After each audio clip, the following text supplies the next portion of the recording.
This episode is sponsored by Skillshare. Throughout its history, Disney Animation has created some truly vicious villains. There have been backstabbers, cannibal witches with low self-esteem, big fat drag queens, even the god of the dead himself. But according to my mirror on the wall, Shan-Yu from Mulan is the most savage of them all. Claiming that the emperor challenged his strength with the construction of the Great Wall, Shan-Yu led thousands of his subordinate barbarians, known as the Huns, across China's borders, and they left a path of death and destruction in their wake. It didn't matter if you were a trained warrior or an 8-year-old girl. Shan-Yu didn't discriminate against his victims. If you weren't with him, you were against him. And if you were against him, you were as good as dead. What might be the scariest thing about Shan-Yu, though, is that he was inspired by actual warlords from history. There were real men who committed war crimes even more heinous than what we see in the film. So in this special episode of the Messed Up Origins podcast, we're going to break down the villain-inspiration behind him. And if you stay until the end, I guarantee you won't watch Mulan the same way ever again.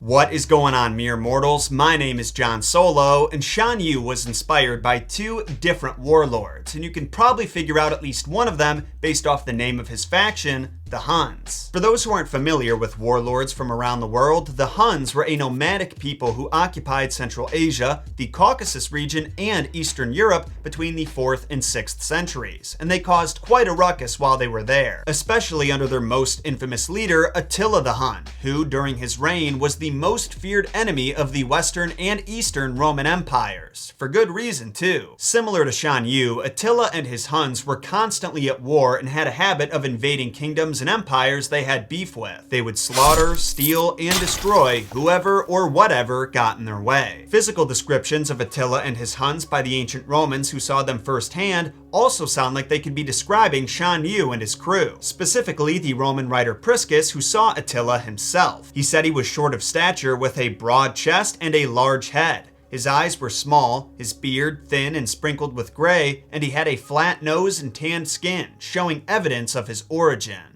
Yeah, it gets a little racial at the end there, but we're just gonna blow past it. The point is that when it comes to visual design, the artists of Mulan absolutely could have been inspired by these descriptions of the Huns. Besides the short of stature part, but back in the 90s, there weren't many short king villains, especially in the world of animation. And a story like Mulan would have to have physically imposing, almost monstrous bad guys. The whole reason for the conflict is that Shan-Yu is showing off his strength. And if you're wondering why Disney would base their design off such racially motivated writings from a society who saw the Huns as barbarians and didn't actually know anything about their culture, remember, the Huns were a nomadic people. Similar to the Norse, their traditions were shared orally. They didn't keep records about themselves, so all we have to work with is what other people witnessed. To put it another way, the Huns let the nerds write about history while they were busy making history. Ja feel? So it's fair to say that Shan-Yu and his Huns were partially based on Attila's Huns, but when you look at the details of their exploits, there is one pretty major difference. According to the historical records we've uncovered so far, Attila's warmongering seems to have specifically taken place west of China in the Roman Empire, Persia, Italy, and modern-day France. There is no mention anywhere of him attacking China or trying to cross the Great Wall like Shan-Yu did, which raises the question,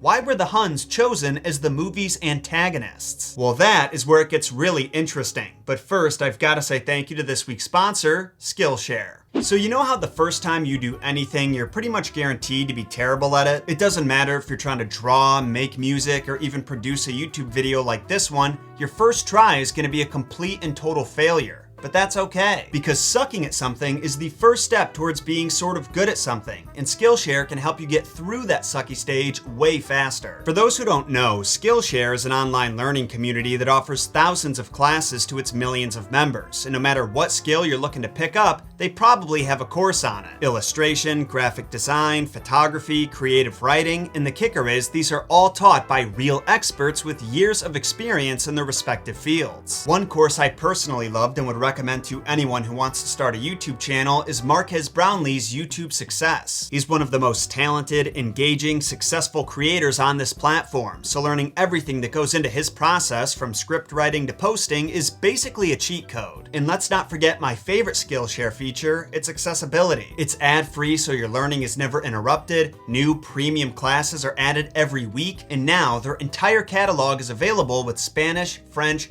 Portuguese, and German subtitles. With all these benefits, you should really give it a shot. Just make sure you go through my promo link in this video's description. The first 1,000 people who do will get a free 1-month trial of Skillshare. Did you know that Shan-Yu's Huns were called a completely different name in other countries? Yeah, because you already told us before you cut to a sponsorship, sellout. They were called the Huns here in America and other countries where the Hun name had more brand recognition, but in China specifically, they were called the Shan-Yu, which was another nomadic society that predated the Huns by a few centuries. They existed from roughly 200 BCE to 100 CE. During that time, they had a number of rulers, but the most important by far was our second candidate, a guy named Modu Chanyu, whose title, Chanyu, clearly resembles Shan-Yu's name. The reason he's so important is that Modu managed to consolidate all of the Shan-Yu tribes into one confederacy, and from there he aggressively expanded outward, cutting down anything and anyone who tried to stop his new Shan-Yu empire from taking over. Also very similar to Shan-Yu, one of the biggest obstacles in Modu's path to complete domination was the Han dynasty of the Chinese Empire. For the record, we can't say for certain the time period that Mulan takes place because the writers intentionally left that vague. You could argue that it's set when the original Ballad of Mulan was written, around 500 CE, but that was during the Northern and Southern dynasties. It wasn't a unified Chinese empire like it is in the 1998 film, so it's likely set a little earlier, potentially the Qin or Han dynasties. The original Great Wall was constructed by the Qin dynasty, so that time period would make sense. But the reason that we're leaning towards the Han dynasty is that even though the Great Wall predated them, they significantly expanded it with the largest of all the walls built in China at a length of 10,000 kilometers. That's more than 6,200 miles. So combine all that with the fact that Modu Chanyu was one of the greatest threats that Imperial China ever faced, and that he was in charge of the Xianyu during the Han Dynasty, it would just make sense for that to be when the movie takes place. But let me tell you more about Modu because his life was a wild one. If Disney decided to give us a true villain origin film for Shan-Yu and wanted to shock and thrill the audience, they would use Modu's backstory. Check this out. When Modu was a wee lad, his father, Talman, was leader of the Xianyu.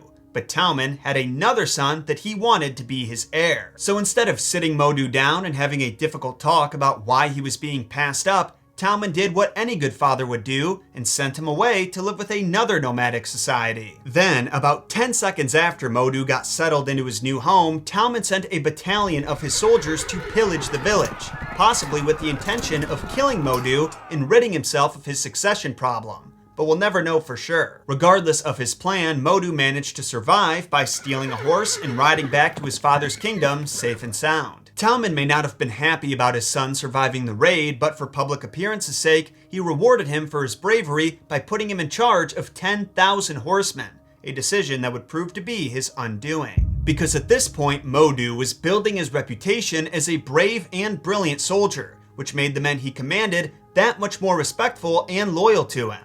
But do you want to hear how he tested who was the most loyal? Summoning one man at a time, Modu commanded every single one of his 10,000 horsemen to shoot his favorite horse, and anyone who hesitated was executed. Even more bizarre than that, he ran the same test again with his favorite wife. To be clear, I'm pretty sure that when his soldiers prepared to shoot, he would stop them and say, "Congratulations, you've passed my test," but still, that's a risky test to run 10,000 times. If one man's hands were a little faster... Anyway, there is actually a reason that Modu was testing his men's loyalty. He had a plan to take over his father's position. The story goes that one day while they were on a hunting trip, Talman Chanyu was leading the pack with his back to them. Modu saw this as an opportunity and silently signaled to his men to kill his father. And a few moments later, Talman Chanyu was slaughtered in a shower of arrows. Not a single man hesitated to pull that drawstring. So with Talman Chanyu officially out of the way, Modu was free to take his rightful place as the new Chanyu. And you've already heard about how well that went. Unification, aggressive expansion, etc. What I didn't tell you though is that just like in Mulan, there was an epic standoff between Modu's men and the Emperor's army that took place way up in the mountains. Only unlike Mulan, this battle, known as the Battle of Beideng, did not end with the barbarian army being buried alive. There are a few different accounts of what happened, but what we do know is that when an overconfident and underprepared Emperor Gaozu pursued Modu's men into the mountains with 320,000 soldiers, about 280,000 of them had to turn back due to the harsh conditions. This sudden lack of opposition gave Modu and his 300,000 men the opportunity to surround Gaozu in the city of Beideng, and they laid siege to it for 7 days straight until finally relenting. Once again, there are mixed reports about how exactly that siege came to an end. Some say that Modu didn't have the proper manpower or siege weapons to take over the city, and so he eventually had to leave it smoldering, but not completely conquered. Meanwhile, others say that spies from the Han dynasty persuaded Modu's wife with gifts, and then she convinced her husband to accept the stalemate. Either way, I would say that Modu Chanyu and the Shan-Yu Empire were finally vindicated after this. The Han Emperor had to come to terms with reality and admit that he couldn't just stomp out his enemy's flame, so he proposed a peace treaty, which, funnily enough, has some overlap with the plot of Mulan 2. I mean the second Mulan movie, not Mulan also. In the sequel, the Emperor of China is facing a new barbarian threat, so he engages in a practice called Hekin, a marriage alliance, and sends his 3 daughters to a neighboring empire to be married to that emperor's 3 sons, therefore uniting the 2 kingdoms against a common enemy. And to those confused about how there could be a neighboring Chinese empire if China was indeed united, like I said, I think it's safe to say that the emperor in Mulan 1 was the emperor of all of China throughout that film's development. Then, when it came time to make a sequel and they needed a plot for that sequel, the writer said, hey, let's invent a second empire, even though it was never mentioned in the first even one time. Anyway, back to reality. In order for the Han dynasty to maintain peace with the Xianyu,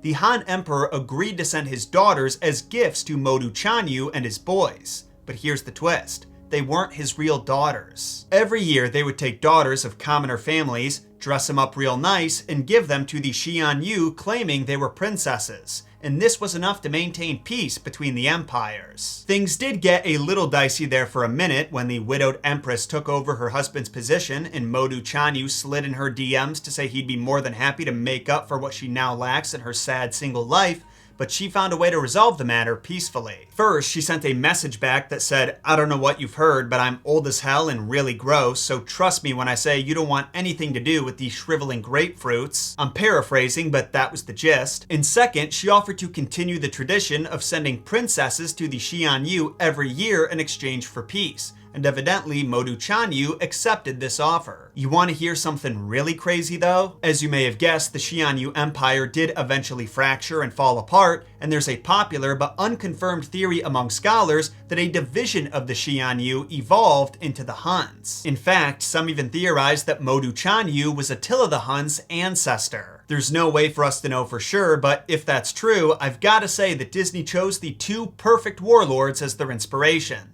They kept it in the family. But what about you, mere mortals? Do you agree that these are the guys that Shan-Yu originated from? Why or why not? Also, I'm curious, who is your favorite Disney villain, and who do you think we should analyze in the next episode of Villainspiration? Let me know in a comment down below. Then make sure you sacrifice those like and subscribe buttons to the algorithm gods, and check out the Messed Up Origins podcast, where we're posting remastered episodes every Monday and Wednesday, and new episodes like this one on Friday. Lastly, don't forget to follow the goodest boy there ever was, Gunther Bernard. It's been a little while since he's made an appearance in a video, but that's just because lately he's always at the gym when I film. We just got lucky that today happens to be a rest day.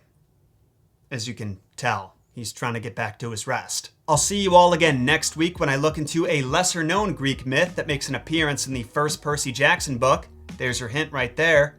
Until then, my name is Jon Solo, and remember, Jon shot first. I have a question. Are you the cutest boy there ever was?